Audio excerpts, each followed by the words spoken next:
Wopishilo, chapel 6 Terilo. Gungu, Wondam Presso to Rom Chepasi, okay, what day? Bisa, Bibaya, Bisa Jupsi. A peso, Petum Josalo, Shapusian Chelo.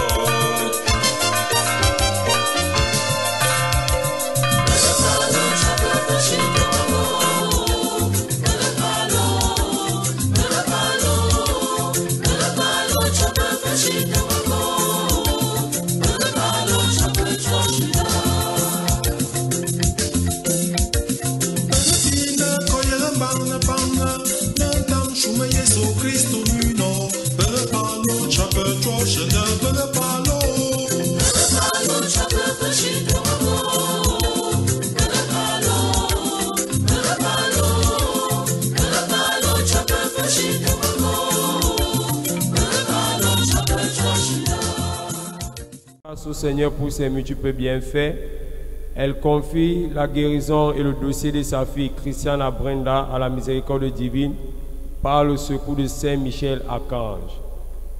Madame Atangana Jeanne implore la miséricorde de Dieu pour le repos éternel de sa mère Enangeng Dabo. Elle prie également pour la délivrance des âmes du purgatoire. Choumanou Sévérin et Choumanou Patrick Tagné, pour la paix autour d'eux, la restauration et la restitution complète des choses utiles dans leur vie. Les amis de l'autre, confie au Seigneur l'âme de Gouma et Kambi Rosebel, tous les membres défunts et les âmes du purgatoire. Atangana Owundi Patrick, pour que Dieu le protège pendant son voyage amer, qu'il arrive sain et sauf. Un chrétien, en l'honneur de la Vierge Marie, en action de grâce au Seigneur pour l'avoir sélectionné comme ouvrier dans son gigantesque chantier des temps modernes. Un couple chrétien rend grâce à Dieu et à l'honneur de la très sainte Vierge Marie pour de nombreuses opportunités reçues. Il lui confie aussi la réalisation de ses projets ainsi que la gestion de leurs fruits. Le groupe des Amis de l'Aude, en action de grâce au Seigneur pour les bienfaits, et particulièrement pour le don de l'année de plus de leurs sœurs Marceline Eyidji et Flore Touko, par l'intercession de Notre-Dame des 7 douleurs. Alice Christine, pour le repos éternel des défunts de sa famille, en particulier Marie-Madeleine Zé, Ignace, Aïe Auguste Essomba, Eyene Justine, Christine Ewuna, Roger Michel Koumou, Mangele Augustin et Suzy, ainsi que pour les âmes du purgatoire. Une chrétienne rend grâce à Dieu pour ses merveilles. Confie à sa miséricorde Chantal Kou et Sandra pour leur guérison de corps, de l'âme et de l'esprit, et à l'honneur de tous les saints. Une chrétienne confie les victimes du sinistre au Maroc et les différentes familles éprouvées à la miséricorde de Dieu, afin que le Seigneur leur apporte de réconfort et qu'ils comprennent le message de Dieu. La famille Laine Etienne implore la miséricorde de Dieu pour le repos éternel des défunts de la famille, en particulier Laine Etienne. Elle prie également pour la délivrance des âmes du purgatoire.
Au nom du Père et du Fils et du Saint-Esprit.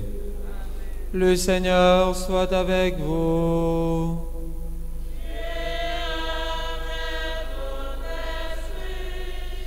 En cette fête de la croix glorieuse, bien-aimés du Seigneur, au début de la célébration de ce saint mystère qu'est l'Eucharistie, ouvrons nos cœurs à la miséricorde de Dieu en reconnaissant que nous avons péché.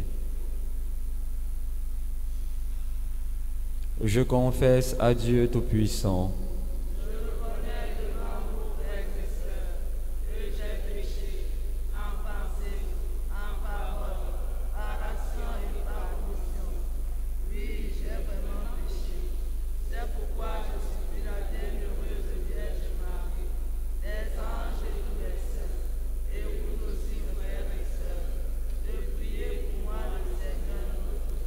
Que Dieu Tout-Puissant nous fasse miséricorde, qu'il nous pardonne nos péchés et nous conduise à la vie éternelle.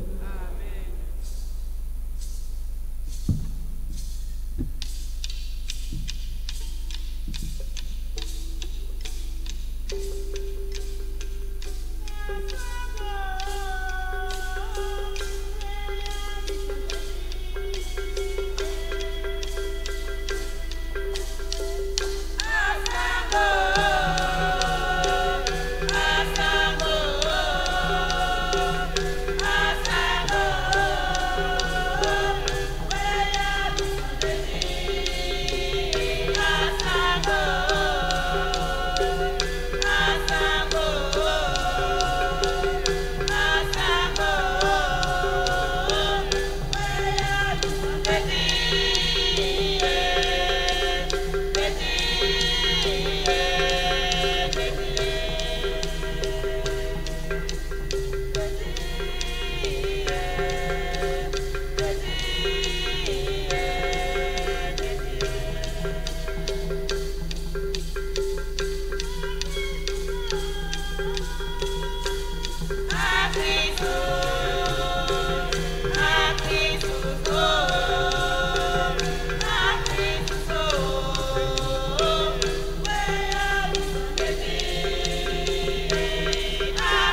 Prions le Seigneur. Seigneur Dieu, tu as voulu qu'en acceptant la croix, ton Fils unique sauve l'humanité. Nous t'en prions, fais qu'ayant connu dès ici-bas ce mystère, nous obtenions au ciel les fruits de la rédemption. Par Jésus-Christ, ton Fils unique, notre Seigneur et notre Dieu, qui vit et règne avec toi dans l'unité du Saint-Esprit, Dieu pour les siècles des siècles.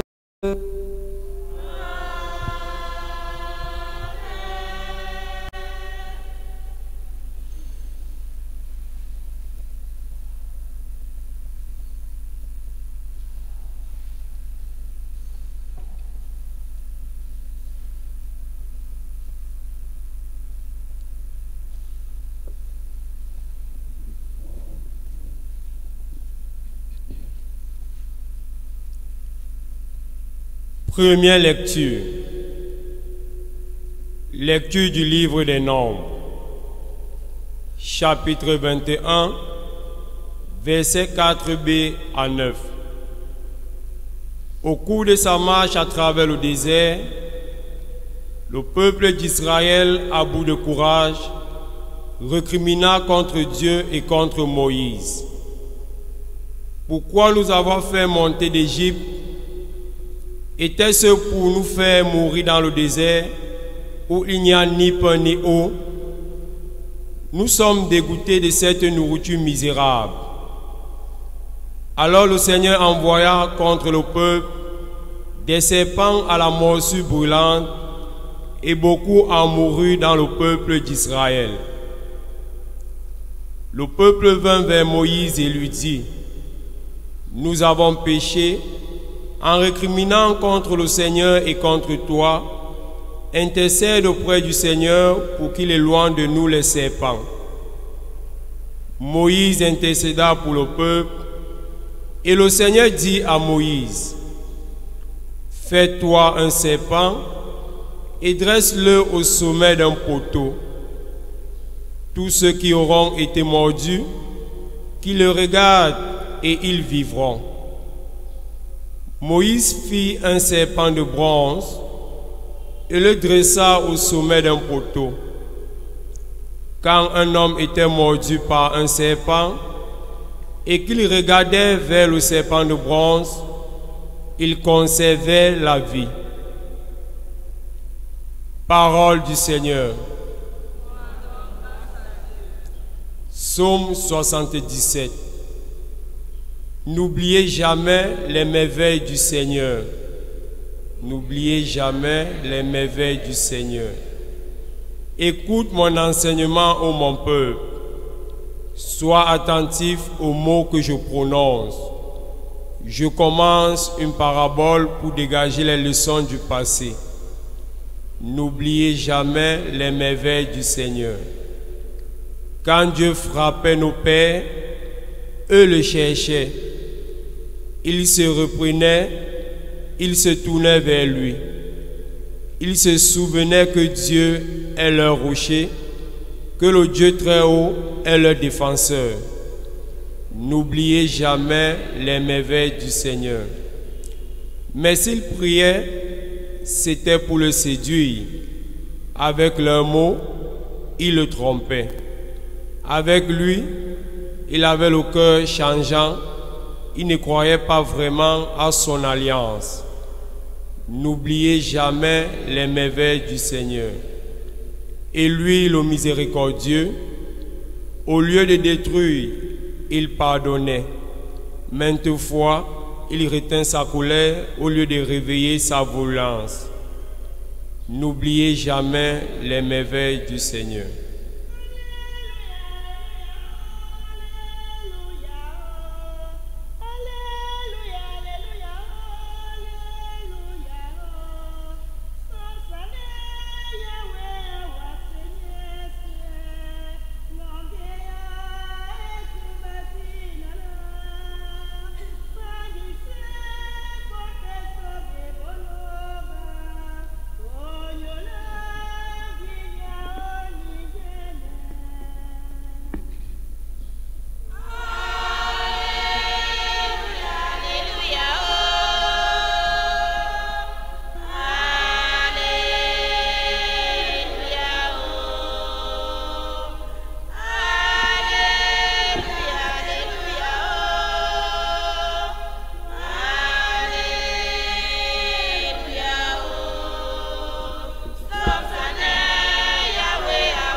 Le Seigneur soit avec vous.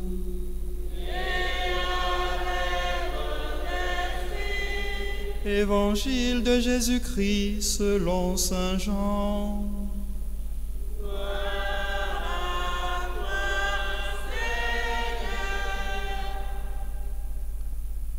Nul n'est monté au ciel, sinon celui qui est descendu du ciel, le Fils de l'homme. De même que le serpent de bronze fut élevé par Moïse dans le désert, ainsi faut-il que le Fils de l'homme soit élevé, afin que tout homme qui croit obtienne par lui la vie éternelle. Dieu a tant aimé le monde qu'il a donné son Fils unique. Ainsi, tout homme qui croit en lui ne périra pas, mais il obtiendra la vie éternelle. Car Dieu a envoyé son Fils dans le monde, non pas pour condamner le monde, mais pour que par lui le monde soit sauvé. Acclamons la parole de Dieu.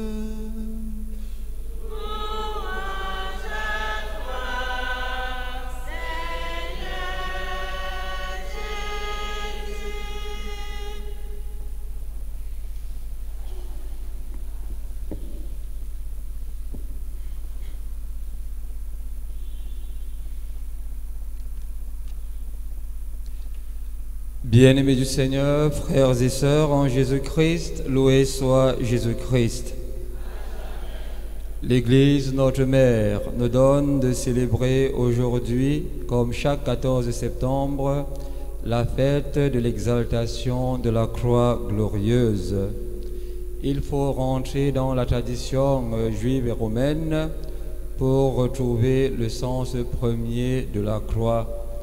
La croix était un instrument ignominieux par lequel on condamnait les pires criminels. Lorsque tu étais crucifié, cela voudrait dire que tu avais atteint le niveau de l'animal et il fallait que la punition soit la plus forte possible. Mais avec Jésus-Christ, la croix a une autre signification. C'est donc dire que cette fête nous place devant trois éléments, le signe, le signifiant et le signifié. La croix d'abord comme un instrument de honte, et lorsqu'on était crucifié, personne n'osait lever la tête pour regarder le mécréant qui gisait là-bas et qui devait mourir. Mais avec la croix du Christ, lorsque Jésus-Christ, après sa passion, est crucifié, la croix revêt un autre sens pour tous ceux qui ont vu Jésus agir. Pendant sa vie mortelle, le Seigneur a vécu dans la vérité, il a réconcilié, il a guéri, il a annoncé la parole de Dieu, il a redonné espoir et espérance aux foules, de telle manière que partout où il passait, il drainait de nombreuses foules. Et maintenant, voilà que comme salaire ou récompense, le peuple se ligue contre lui, du moins ceux qui ont vu leurs intérêts menacés. Ils fomentent des trucs contre lui et ils finissent par avoir raison de lui à la manière humaine. Alors c'est sur la croix justement que le Seigneur nous révèle davantage beaucoup de choses. Premièrement, en Luc chapitre 23, versets 39 à 43, nous retrouvons le Seigneur Jésus-Christ avec celui qu'on appelle le bon larron. Le bon larron est crucifié. Et c'est là qu'il dit à son compère que il faut que chacun d'entre nous apprenne à être responsable de ses actes. Ce monsieur qui est crucifié là comme nous n'a pas le droit d'être crucifié parce que c'est un monsieur bon. Il n'a que fait ce qui est bon. Aujourd'hui, ce qu'il est en train de vivre n'est que le signe de la méchanceté et de l'humanisme des hommes. Nous devons nous accepter. Alors, il révèle davantage la nature divine de Jésus. Maître, souviens-toi de moi lorsque tu seras dans ton royaume. Et Seigneur, de lui dire, ce soir même, tu seras avec moi dans le paradis. Voilà que la croix permet déjà de pouvoir professer la foi en Jésus-Christ. Et qui est encore un voleur. Comme pour nous dire, tous ceux qui regardent vers le Seigneur avec des yeux de foi, en reconnaissant leur état, en reconnaissant le péché qui est en eux, pour pouvoir le confesser et changer, ont de la part du Seigneur sur la croix la repentance et même la conversion totale. Nous voyons également, c'est-à-dire le centurion romain, toujours en Luc chapitre 23, le centurion romain, lui justement qui était de la grande classe, qui a même participé au meurtre de Jésus, c'est sur la croix justement, lorsqu'il regarde Jésus en Matthieu justement, Matthieu 27, il dit vraiment cet homme est le Fils de Dieu. Il ne l'a pas reconnu pendant qu'il vivait, mais en regardant la croix, il ose lever les yeux, justement comme la première lecture. On regarde le serpent d'airain et lorsqu'on est mordu, on retrouve la guérison. En regardant Jésus sur la croix, il arrive à la confession que ce type est le Fils de Dieu. Il change littéralement de vie. Et c'est également sur la croix que Jésus arrive justement à pardonner à tous ses bourreaux. Il le dit, Père, pardonne-leur car ils ne savent pas ce qu'ils font. Mais bien évidemment, à partir de ce moment-là, tout le monde est obligé aujourd'hui de lever les yeux, non plus vers le mécréant, mais celui qui est crucifié. Ce n'est plus le bois qui importe, mais c'est celui qui se trouve sur ce bois de la croix. Il n'est pas un bandit comme les autres, au contraire, voilà Dieu qui s'est fait homme et qui apporte au monde le salut. Et lorsque justement on vient transpercer son côté, il en sort de l'eau et du sang. Et la source des sacrements de l'Église par lesquels tous aujourd'hui nous sommes nourris, que ce soit le baptême, le corps et le sang du Seigneur, la miséricorde, un sacrement de repentance, la conversion, l'Eucharistie, la confirmation, nous voyons découler là le trésor de l'Église, les sacrements. Comme pour nous dire, l'Église a donc justement le droit de célébrer aujourd'hui le Christ en croix. Parce que Jésus-Christ, sur ce morceau de bois d'infamie, redonne au monde aujourd'hui l'espérance et la lumière, à condition qu'avec des yeux de foi, nous puissions le contempler. Nous puissions le contempler comme le centurion romain pour confesser qu'il est le Fils de Dieu. Et s'il est le Fils de Dieu, nous devons le suivre chaque jour. Nous ne pouvons non plus avoir honte de nous mettre à la suite du Christ, que ce soit avec, c'est-à-dire des souffrances, que ce soit avec des médisances, que ce soit avec des mots qui ne sont pas eus, parce que c'est ce que le Christ a vécu. Et c'est tout cela justement qu'il subsume et résume et porte justement sur la croix. Alors il nous dit que celui qui veut me suivre, qu'il fasse comment? Qu'il prenne sa croix chaque jour, qu'il la porte et se mette derrière moi. Non pas devant moi, parce qu'en se mettant derrière le Christ, il peut contempler ce que le Christ fait. Il résiste aux tentations, il est charitable avec tout le monde, il est bon avec tout le monde, il va arracher la brebis perdue, il transforme son monde par des actes, même si le monde lui rend en termes justement de l'acheter, en termes de crucifixion. On ne peut donc pas aller vers le Seigneur sans passer par ce chemin. Il faut donc chaque jour porter le poids de la vérité, le poids de la justice. Il faut donc chaque jour être dans la lumière avec le Seigneur et accepter que ceux qui ne comprennent pas encore arrivent à comprendre lorsque nous vivons à la persécution, à la perfection, ces persécutions à la suite du Christ. Et à la croix alors, le Seigneur confie l'humanité à sa mère en disant à Jean, fils, voici ta mère, mère, voici ton fils. De telle manière qu'avec la Vierge Marie toujours, nous puissions cheminer ensemble parce qu'elle est comblée de grâce. Elle a accepté la vie justement du Seigneur, là où le projet de Dieu, en disant que tout se fasse pour moi selon ta parole. Et cette parole du Seigneur là, elle la suit dans les bons comme dans les mauvais moments. Comme pour nous dire, au centre de la vie de chaque chrétien se retrouve planter la croix. Mais quel est donc le sens que nous allons donner à cette croix-là? Le signe et le signifier. Pour les uns, la croix est trop lourde, on ne doit pas la porter.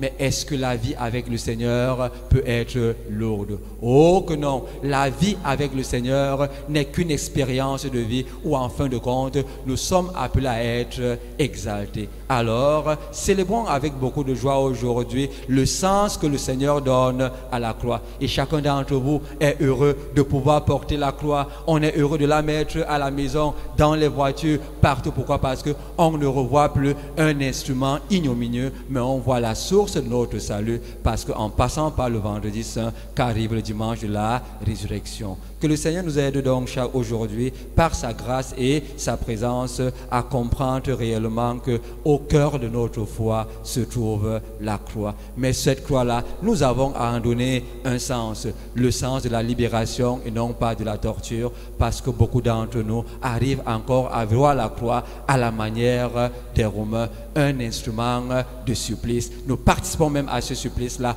en nouant de l'eau fardeau sur nos frères que nous n'osons pas remuer du bout du doigt. Non, entrons dans l'optique du Christ et redonnons à ce monde beaucoup de joie en allégeant les souffrances des uns des autres pour la plus grande gloire de Dieu et notre propre salut. Loué soit Jésus-Christ.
Priez, frères et sœurs, que mon sacrifice, qui est aussi le vôtre, soit agréable à Dieu le Père Tout-Puissant.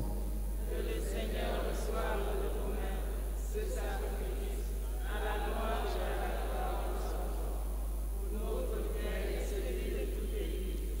Nous t'en supplions, Seigneur, que l'offrande du sacrifice nous purifie de tout péché, puisque sur l'autel de la croix, elle a enlevé le péché du monde entier. Par le Christ notre Seigneur. Amen. Le Seigneur soit avec vous. Et avec votre esprit. Élevons notre cœur. Rendons grâce au Seigneur notre Dieu. Vraiment, il est juste et bon pour ta gloire et notre salut, de t'offrir notre action de grâce toujours et en tout lieu. Seigneur Père très saint, Dieu éternel et tout-puissant, car tu as attaché au bois de la croix le salut du genre humain, pour que la vie surgisse à nouveau, là où la mort avait pris naissance, et que l'ennemi victorieux sur le bois fut à son tour vaincu sur le bois par le Christ notre Seigneur. Par lui, les anges célèbrent ta grandeur, et les esprits bienheureux adorent ta gloire. Par lui s'inclinent devant toi les puissances d'en haut, et tressaillent d'une allégresse les innombrables créatures des cieux. À l'hymne de louange, laisse-nous joindre nos voix pour chanter et proclamer.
Toi qui es vraiment saint, toi qui es la source de toute sainteté, Seigneur, nous te prions.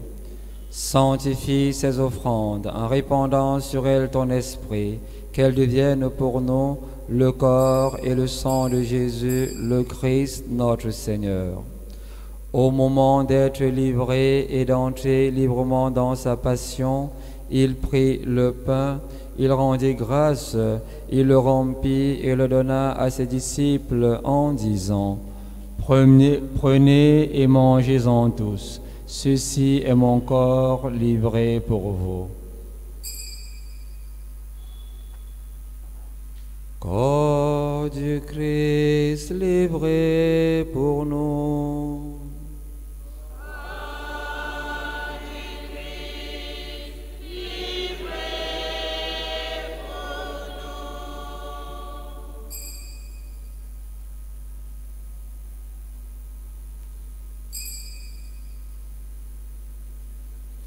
De même, après le repas, il prit la coupe. De nouveau, il rendit grâce et la donna à ses disciples en disant: Prenez et buvez-en tous, car ceci est la coupe de mon sang, le sang de l'alliance nouvelle et éternelle, qui sera versé pour vous et pour la multitude en rémission des péchés. Vous ferez cela en mémoire de moi.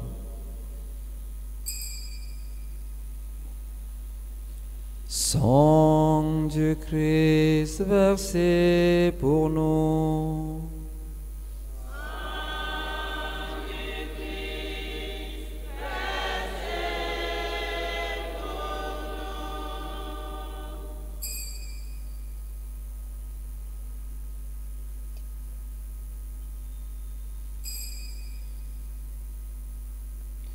Tu as connu la mort, tu es ressuscité, et tu reviens encore pour nous sauver. En faisant ainsi mémoire de la mort et de la résurrection de ton Fils, nous t'offrons, Seigneur, le pain de la vie et la coupe du salut, et nous te rendons grâce car tu nous as estimés dignes de nous tenir devant toi pour te servir. Humblement, nous te demandons qu'en ayant part au corps et au sang du Christ, nous soyons rassemblés par l'Esprit Saint en un seul corps. Souviens-toi, Seigneur, de ton Église répandue à travers le monde.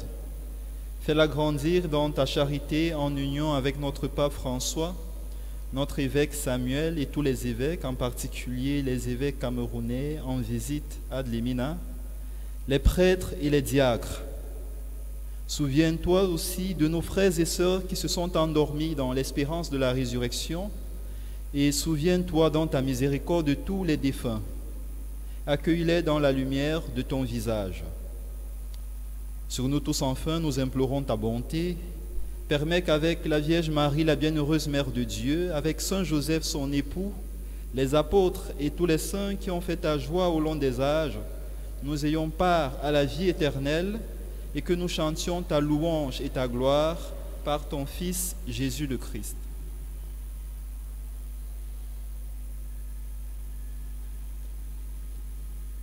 Per ipso me cum ipso et in ipso est tibi Deo Patri omnipotenti in unitate Spiritus Sancti omnis honor et gloria per omnia saecula saeculorum.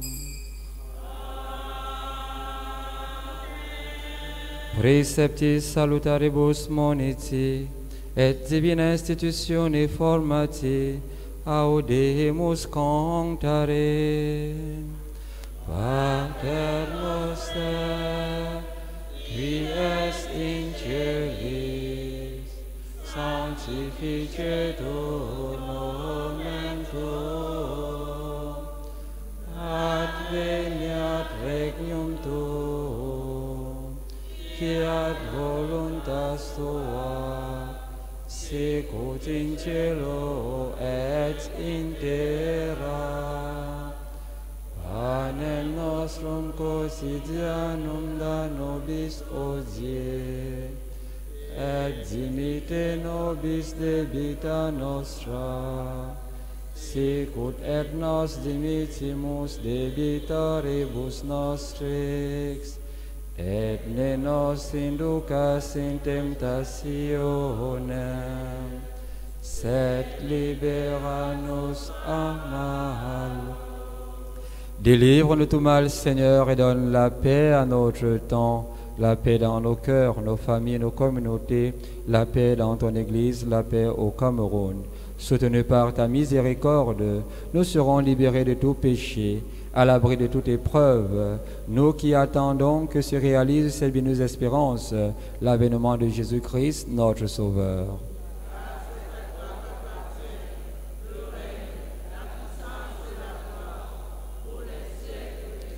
Seigneur Jésus-Christ, tu as dit à tes apôtres et tu le redis à chacun et chacune d'entre nous, je vous laisse la paix, je vous donne ma paix.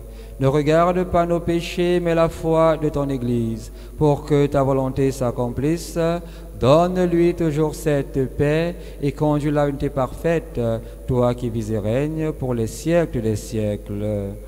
Que la paix du Seigneur soit toujours avec vous. Frères et sœurs bien-aimés, dans la charité du Christ, donnez-vous la paix.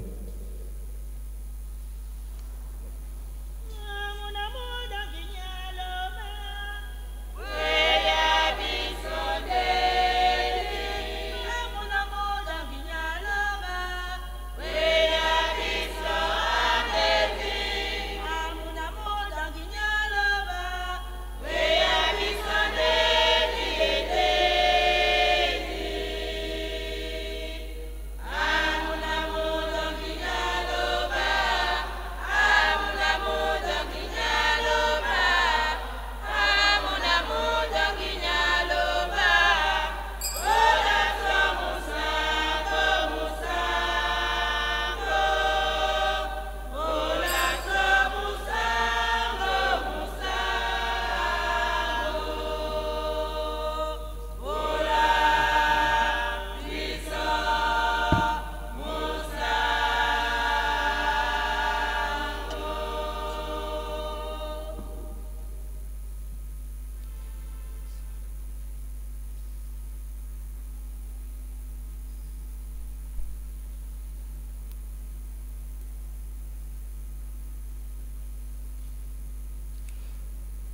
Voici l'agneau de Dieu. Voici celui qui enlève les péchés du monde. Heureux les invités au repas des noces de l'agneau.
Supplions encore le Seigneur. Fortifiés par cette nourriture sainte, nous te supplions, Seigneur Jésus-Christ, conduis à la gloire de la résurrection ceux que tu as rachetés par le bois de la croix qui fait vivre, toi qui vis et règnes pour les siècles des siècles. Loué soit Jésus-Christ. Alors comme chaque jeudi soir, après la messe de 18h30, nous aurons le temps privilégié de rencontre avec le Seigneur à travers l'adoration au Saint-Sacrement. Nous vous attendons nombreux pour ce temps de prière et de rencontre.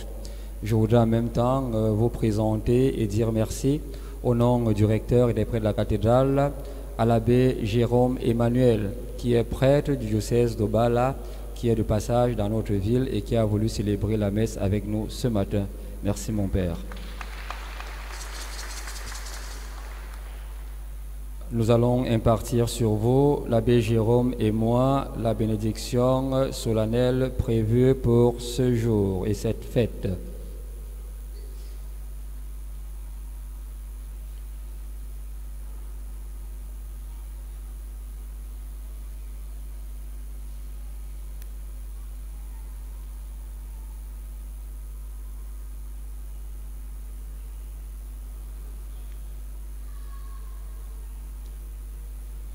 Le Seigneur soit avec vous.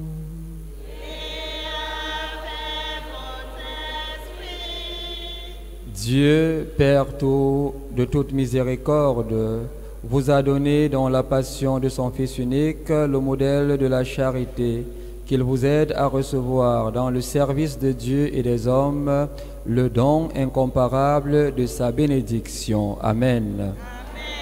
Dans la foi, vous le savez, par la mort que le Christ a subie dans le temps, vous pouvez échapper à la mort éternelle. Puissiez-vous obtenir de lui la grâce de la vie sans déclin. Amen. Vous qui suivez l'exemple de son humilité, puissiez-vous avoir part à sa résurrection. Amen. Et que la bénédiction de Dieu Tout-Puissant, le Père et le Fils et le Saint-Esprit descendent sur vous et y demeurent toujours. Allez dans la paix du Christ.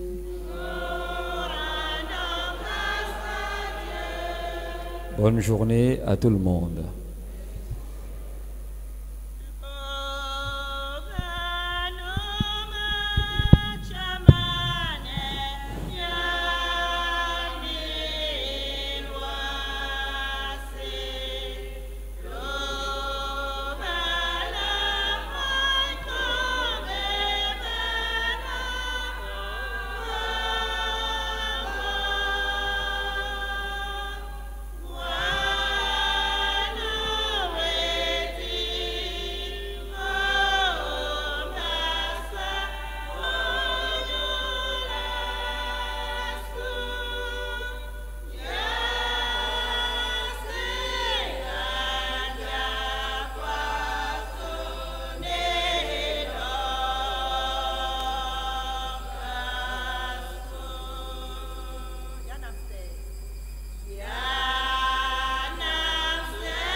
masowa de bolo boni bosimime